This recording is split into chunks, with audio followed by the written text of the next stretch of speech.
মই যিজনক আজি স্বামী বৰণ কৰিছো তেওঁৰ মুমাই ভাই স্বামী ভাবে তথাপি মনত কৰো হেউ তথাপিও মই তেওঁক স্বামী ভাবে পাবৰ কাৰণে মনতে সেৱা কৰি আহিছো বুজিলন্ত পিতৃ পাছে মুহুৰ ইংগিত দিনে ৰাতি তাহানু কৃষ্ণতে মাতছি যে দেউতাই মোৰ এই মনৰ ভাৱটো বুজিলে মই ৰাতিয়ে দিনে কৃষ্ণক চিন্তা কৰি আছো আপুনি আনিলা মাধৱক বাৰবাসী দেউতাই নিজেই মাধৱক বৰবাসী আনিলে মুক বিহা দিবেক সাদৰে তাকো যাচি তেওঁ লৈ সাদৰে মোক বিয়া দিবৰ কাৰণে তেওঁ আনিলে দেখি বিন্দ অনুবিন্দ মুহুৰ সুদৰ যে মোৰ ভাতৃ বিন্দ আৰু অনুবিন্দই এই কাৰ্য দেখি নেদে বিহা দিলে দুয়ো পৰম পামৰ যে মোক যদু দেবলৈ বিয়া দিয়া ক্ষেত্ৰত বাধা নিষেধ কৰিলে ভাতৃ বিন্দ আৰু অনুবিন্দই মোক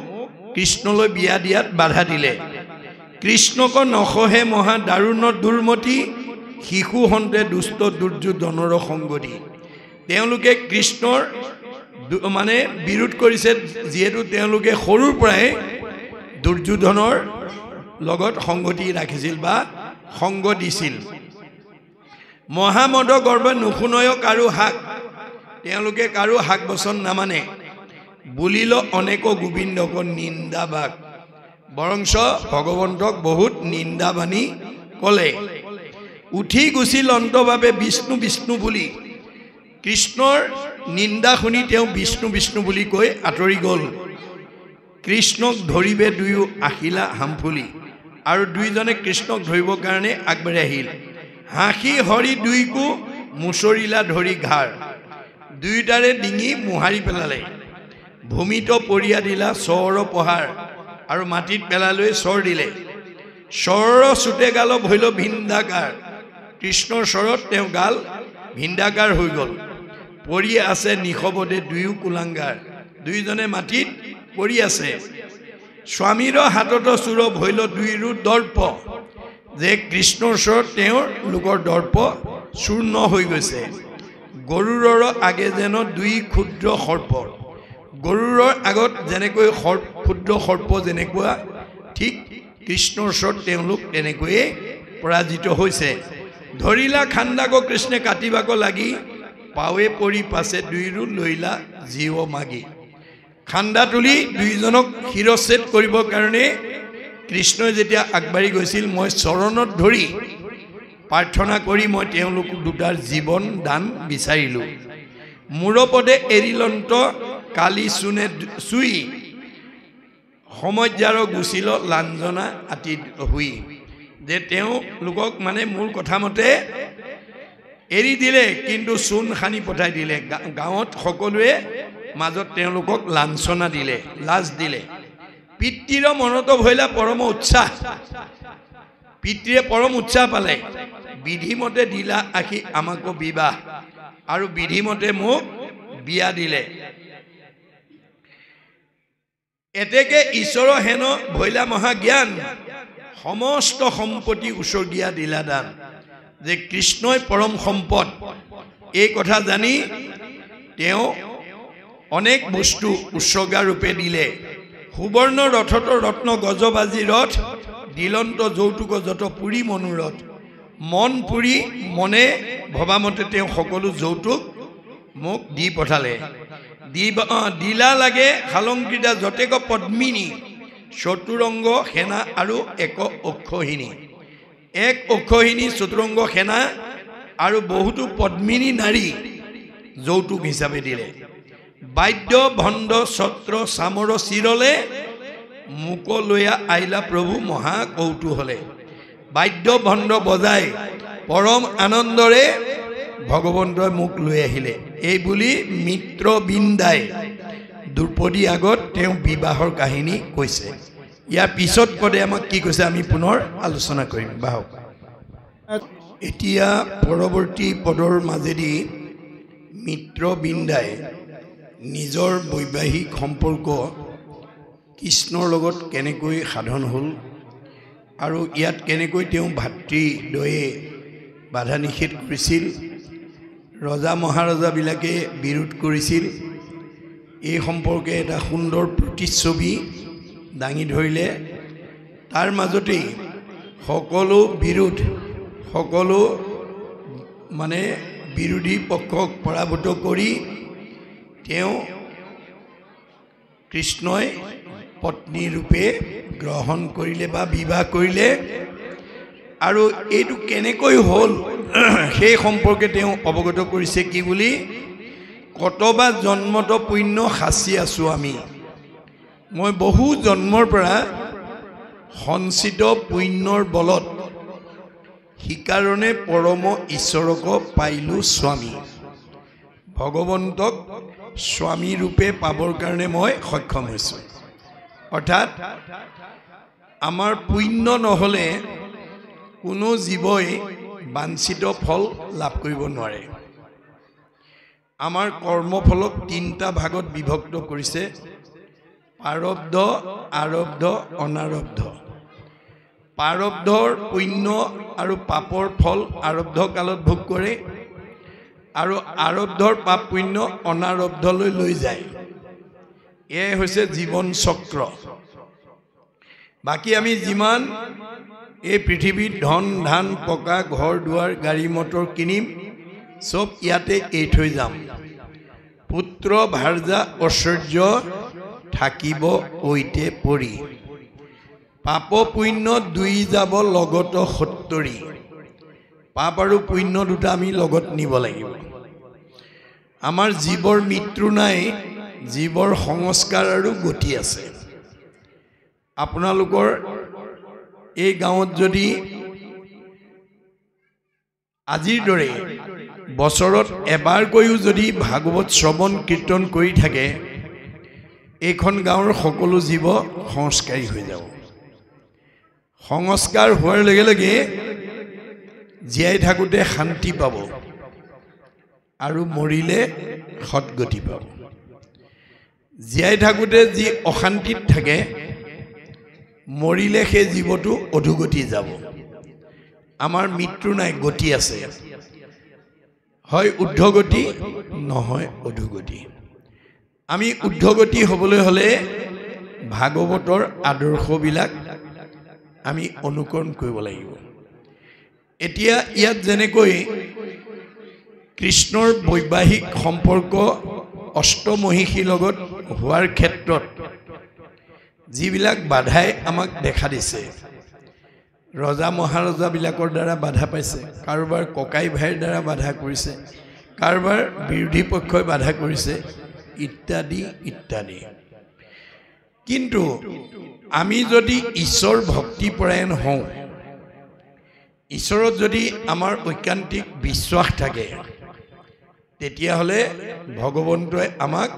সমস্ত বিপদৰ পৰা উদ্ধাৰ কৰি আমাৰ মনৰ বাঞ্ছা পূৰণ কৰিব কাৰণ সুখ দুখৰ গৰাকী ভগৱন্ত কিহৰ ওপৰত কৰ্মৰ ওপৰত আমাৰ কৰ্মৰ লগত সুখ আৰু দুখটো জড়িত হৈ থাকে আমাৰ ভাগৱতত কৈছে কৰে শুভা শুভ কৰ্ম গুণৰ ইচ্ছাই কৰ্মফলে জীৱে সুখ দুখ পায় এতিয়া গুণ অনুসৰি কৰ্ম কৰে আমাৰ গুণ কেইটা তিনিটা সত ৰজ তম তমগুণী আৰু ৰজগুণী মানুহবিলাকে ইন্দ্ৰিয় সুখ ভোগ আৰু বিলাসিতাৰ কাৰণে ভগৱানক আৰাধনা কৰে আৰু সত্যগুণী মানুহবিলাকে কোনো কামনা বাসনা নোহোৱাকৈ ঈশ্বৰৰ কথা শ্ৰৱণ কীৰ্তন কৰে গতিকে আমি এতিয়া কোনটো গুণৰ অধিকাৰী হ'ব লাগিব ভাগৱতে কৈছে ৰজু তমু গুণে নেই বিষয়ক সত্য গুণে বুদ্ধি ভৰিলে তৰে সংসাৰক আজিৰ দৰে কোনো কামনা বাসনা নোহোৱাকৈ আমি দৈনন্দিন জীৱনত এক ক্ষণ মানে যিটো শুনে কৃষ্ণ কথা তাৰ বিনে আনৰ জীৱন যায় বিঠা এক ক্ষণ মানে 4 মিনিট আমি 24 ঘণ্টাৰ ভিতৰত 4 মিনিট সময় ঈশ্বৰৰ কথা যাতে আমাৰ পৰিয়ালৰ সকলোৱে গাব পাৰে, ক'ব পাৰে, শুনিব পাৰে, তাৰ এটা পৰিৱেশ আপোনালোকে দিব লাগিব। তাৰ কাৰণে আমাৰ প্ৰত্যেকখন ঘৰতে ৰাতিপুৱা গধূলি ধূপ ধূনা জ্বলাই গুৰু সেৱা কৰাৰ এটা পৰিৱেশ আমি সৃষ্টি কৰিব লাগিব। আৰু এই ক্ষেত্ৰত মহিলাসকলৰ অধিকাৰ অগ্ৰণী। আমাৰ আইসকলৰ ভক্তি জ্ঞানৰ ওপৰতে এখন ঘৰ, এটা পৰিয়াল, এখন সমাজৰ উন্নয়ন নিৰ্ভৰ কৰে। কথাটো আপোনালোকে মনত ৰাখিব। আমাৰ এতিয়া কিছুসকল গৈছেগৈ, মই আৰম্ভণিতে কথাটোৰ প্ৰসংগটো নাহিল, কাৰণ আজি যদি আপোনালোকে অংক কৰি চালেহেঁতেন তেতিয়াহ'লে আজিৰ অনুষ্ঠানটোত উপস্থিতিৰ সংখ্যা আইসকলৰ বেছি দেখিলেহেঁতেন। অসমৰ শদিয়াৰ পৰা ধুবুৰীলৈ বিভিন্ন জিলাত গুৰুজনাৰ ধৰ্ম আদৰ্শ প্ৰচাৰ প্ৰসাৰ কৰি এটা শুভ লক্ষণ আমি দেখা পাইছোঁ। সেইটো হৈছে কি, ধৰ্মালোচনী সভাই বোলক, বিয়া সভাই বোলক, নাম প্ৰসংগই বোলক, ধৰ্মালোচনী সভাই বোলক, ভাগৱত ব্যাখ্যাই বোলক, এতিয়া অসমৰ সকলো জিলাত মতা মানুহতকৈ আইসকলৰ উপস্থিতি বেছি। এইটো আমাৰ কাৰণে এটা শুভ লক্ষণ। আইসকল যেতিয়া ঈশ্বৰমুখী হ'ব তেতিয়া আমাৰ ঘৰখন, পৰিৱেশ, সমাজখন আগবাঢ়ি যাব। মনত ৰাখিব দেই, ঋকবেদত কৈছে ন গৃহম গৃহম ইতি আহু গৃহিণী গৃহম উচ্যতে তয়াহি সহিতা সৰ্বান পুৰুষায়ম সমুষ্ণুতে। যিখন ঘৰৰ মহিলাসকল ঈশ্বৰ ভক্তিপৰায়ণ হ'ব, পুৱা গধূলি ঘৰ দুৱাৰ সাৰি মুচি ধূপ ধূনা লগাই গুৰুগৃহত বা উপাসনা স্থানত ঈশ্বৰ উপাসনা কৰিব, সেইখন ঘৰ, সেইটো পৰিয়াল দুপত দুপে উন্নতিৰ পথত আগবাঢ়ি যাব। মনত ৰাখিব, আইগৰাকীটো উদ্ধাৰ হ'বই, সেইখন ঘৰৰ সকলো পুৰুষৰ, পুৰুষ মানে জীৱ, সকলো জীৱৰ চতুৰ্বৰ্গ সাধন কৰিব। আৰু যিখন ঘৰত আইসকলে ঈশ্বৰৰ প্ৰতি আগ্ৰহ নাই, পুৱা গধূলি ধূপ ধূনা জ্বলোৱাৰ সময়ত টিভি চাই থাকিব বা গ্ৰাম্য কথা পাতি থাকিব বা মোবাইল টিপি থাকিব বা পৰচৰ্চা কৰি থাকিব, সেইখন ঘৰ কি হ'ব? মহাভাৰতত কৈছে জৈস্য ভাৰ্যা গৃহে নাস্তি সাধিসা পুণ্যচাৰিতা অৰণ্যং তেন গন্তব্যং যথা অৰণ্যং তথা গৃহম। ঘৰ গুচি বাহঁতল হৈ যাব।